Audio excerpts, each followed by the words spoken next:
Control ஸ்டேட்மெண்ட்டில் if statement அப்படின்னா என்னென்னு பார்த்துருப்போம்ல. இஃப்பில் வந்து ஒரு கண்டிஷன் மட்டும்தான் கொடுக்க முடியும். அதே எல்ஸ் இஃப்பில் வந்துட்டு ஒன்று ட்ரூ இல்லைன்னா ஃபால்ஸ்.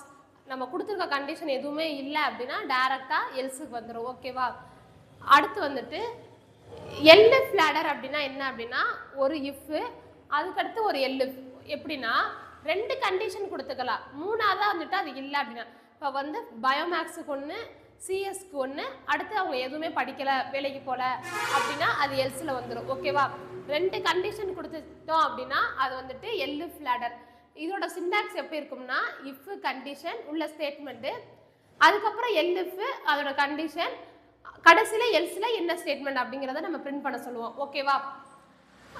இது வந்து எல்எஃப் லேடர்.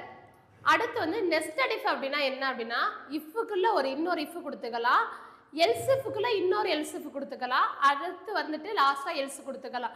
மல்டிபிள் கண்டிஷன் இருக்கும்போது வந்துட்டு நெஸ்டட் இஃப் யூஸ் பண்ணுவோம். ஓகேவா? அடுத்து ஸ்விட்ச் கேஸ் எப்படி அப்படின்னா இப்போ டேன்னு ஒன்று பிரிண்ட் பண்ணி டே 1ல் எனக்கு குட் மார்னிங் பிரிண்ட் பண்ணு, அதோட எனக்கு பிரேக் கொடுத்துக்கணும் கண்டிஷன். அடுத்து வந்துட்டு டே 2ன்னு கொடுத்தா அடுத்து ஒவ்வொரு டேக்கும் ஒன்று பிரிண்ட் பண்ண சொல்கிறோம்னு வச்சுக்கோங்களேன். அந்த மாதிரி இடத்துல வந்துட்டு ஸ்விட்ச் கேஸ் யூஸ் பண்ணுவோம். ஓகேவா? அடுத்து வந்துட்டு இதில் வந்து பிரேக்கு கண்டினியூ அப்படின்னா என்னென்னு தெரிஞ்சுக்கோங்க. இப்போ நான் ஒரு கண்டிஷன் கொடுக்குறேன் அப்படின்னா இதோட எனக்கு ஸ்டாப் பண்ணிவிட்டு அடுத்த கண்டிஷன் எனக்கு பிரிண்ட் பண்ண அப்படின்னா பிரேக் கொடுப்போம்.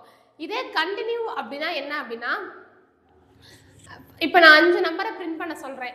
எக்ஸாம்பிளுக்கு வந்துட்டு ஒரு கண்டிஷன் கொடுத்து நம்ம கண்டினியூ கொடுத்தோம் அப்படின்னா இஃப்பில் வந்துட்டு I = 5ன்னு கொடுத்தோம் அப்படின்னா அந்த 5ஐ தவிர்த்துட்டு அடுத்து உள்ளது அப்படியே எனக்கு கண்டினியூ ஆகும். இப்போ ஃபஸ்ட்டு வந்துட்டு நம்ம 1 to 10 வரை பிரிண்ட் பண்ண சொல்லியிருப்போம்.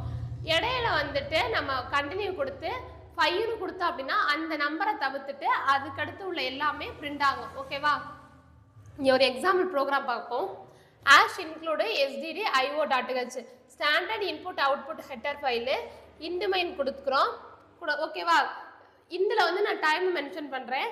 ஸோ பிரிண்ட் ஸ்டேட்மெண்ட்டில் என்டர் டைம், ஸ்கேன்எஃப்பில் நம்ம வந்துட்டு இன்டீஜரில் கொடுத்துருக்கனால %d, அட்ரஸில் வந்துட்டு டைமை வாங்குகிறோம். இஃப்பில் வந்து டைம் வந்து லெஸ் தென் 10 இருந்துச்சு அப்படின்னா 10 மணிக்குள்ளே இருந்துச்சு அப்படின்னா அது குட் மார்னிங். எல்சிஎஃப்பில் வந்துட்டு டைம் வந்துட்டு 20க்குள்ளே இருந்துச்சு அப்படின்னா நம்ம 10ங்கிறது வந்துட்டு இங்கே 12ன்னு கொடுத்துக்கலாம். ஓகேவா?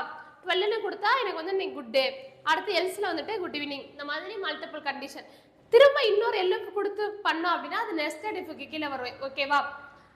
இதான் வந்துட்டு கண்ட்ரோல் ஸ்டேட்மெண்ட் கீழே வர if statement, LF statement, LF ladder, nested if, அதுக்கடுத்து ஸ்விட்ச் கேஸ். ஓகேவா? இதை வச்சு ஒரு டாஸ்க் ஒன்று கொடுக்குறேன், அதை வந்து ப்ராக்டிக்ஸ் பண்ணி பாருங்கள். இப்போ வந்துட்டு நான் ஒரு மந்த் பிரிண்ட் பண்ணேன் அப்படின்னா ஏப்ரலில் பிரிண்ட் பண்ணேன் அப்படின்னா கொடுத்தேன் அப்படின்னா அவுட்புட்டில் ரன் டைமில் எனக்கு வந்து அது சம்மர் சீசன்னு பிரிண்ட் பண்ணணும். அடுத்து நவம்பர்னு கொடுத்தேன் அப்படின்னா ரெயின் சீசன். இந்த மாதிரி ஒவ்வொரு சீசனையும் வந்து பிரிண்ட் பண்ண சொல்லணும். ஓகேவா? இதான் வந்துட்டு கண்ட்ரோல் ஸ்டேட்மெண்ட்டுக்குள்ளே டாஸ்க்கு பண்ணி பாருங்கள்.